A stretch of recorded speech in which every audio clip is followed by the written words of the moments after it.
नीतीश कुमार, सक्रिय नीतीश कुमार को बिहार ने देखा है, प्रशांत किशोर ने भी देखा है, और हम लोग जानते हैं कि जब नीतीश कुमार सक्रिय थे तो वो किस तरीके से काम करते थे। बिहार में पिछले 1 महीने में 5 रेप की विभत्स घटना हुई है। आप कह रहे हैं नीतीश कुमार सक्रिय हैं, अगर सक्रिय हैं तो उन घटनाओं पर क्या उन्होंने कोई टीका टिप्पणी की? क्या कोई विचार विमर्श किया? कोई बैठक बुलाई? क्या उन परिवारजनों से मिले? क्या किसी अफसर पर कार्रवाई की? नहीं की।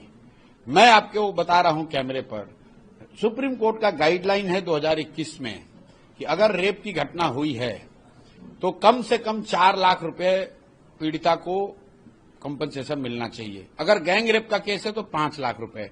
अगर रेप की वजह से डेथ हो गई तो डबल कंपनसेशन होना चाहिए। बिहार में पिछले 1 महीने में 5 ऐसी घटना हुई है जहां रेप या गैंग रेप के मामले में बच्चियों की मृत्यु हुई है। सरकार ने कोई कंपनसेशन नहीं दिया। आप कह रहे हैं नीतीश कुमार सक्रिय हैं। अगर सक्रिय हैं तो भाई किस बात के लिए सक्रिय हैं? किस बात के लिए सक्रिय हो? एमएलए का टिकट बांटने के लिए? भाजपा के साथ सीटों के गठबंधन में कितना सीट जदयू को मिले इसके लिए सक्रिय हैं? भाई नीतीश कुमार सक्रिय नहीं है, इसलिए नहीं कि वो सक्रिय होना नहीं चाहते, इसलिए कि अब उनकी मानसिक स्थिति ये नहीं है कि वो सक्रिय हो सकें। सक्रियता के नाम पर उनके इर्द गिर्द जो लोग हैं, जो नेता मंत्री हैं, जो अफसर हैं, वो लूट रहे हैं, अपना हित साध रहे हैं। नहीं तो ये कैसे संभव है कि उनके कैबिनेट का मंत्री 58 साल की उम्र में पटना यूनिवर्सिटी में प्रोफेसर हो जाए बिना किसी परीक्षा को दिए हुए? सर्वदलीय नेता अशोक चौधरी की बात कर रहे हैं। पॉडकास्ट में कहा कि मैं सुप्रीम कोर्ट तक जाऊंगा। अरे भाई वो सुप्रीम कोर्ट नहीं, द हेग चले जाएं भाई, इंटरनेशनल कोर्ट चले जाएं। अरे बात सुनिए ना, आपको माफी अरे भाई छोड़िए ना, पूरे उनका जीवन लग जाएगा। मैं कह रहा हूं सुप्रीम कोर्ट छोड़िए, इंटरनेशनल कोर्ट में चले जाएं।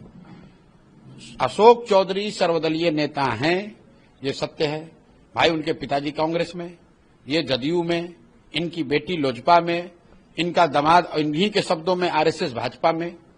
तो बताइए कि ऐसा कौन परिवार बिहार में है जो कि सभी दलों में जिसके परिवार के लोग हैं? दूसरी बात, ये आदमी, इन पर कोर्ट का केस है, 3 करोड़ के गबन के मामले में इनकी पत्नी पर केस है, अशोक चौधरी पर स्ट्रिक्चर पास है। आप जाकर देखिए, सुप्रीम कोर्ट में मामला चल रहा है। तीसरा आप समझिए, जिस बिहार में क्लर्क बनने के लिए, सिपाही बनने के लिए लड़के जद्दोजहद कर रहे हैं, 5-5 साल, 10-10 साल अपना जीवन खपा रहे हैं, वहां पर ये मंत्री महोदय पटना यूनिवर्सिटी में अचानक से प्रोफेसर हो गए। किस क्वालिफिकेशन पर?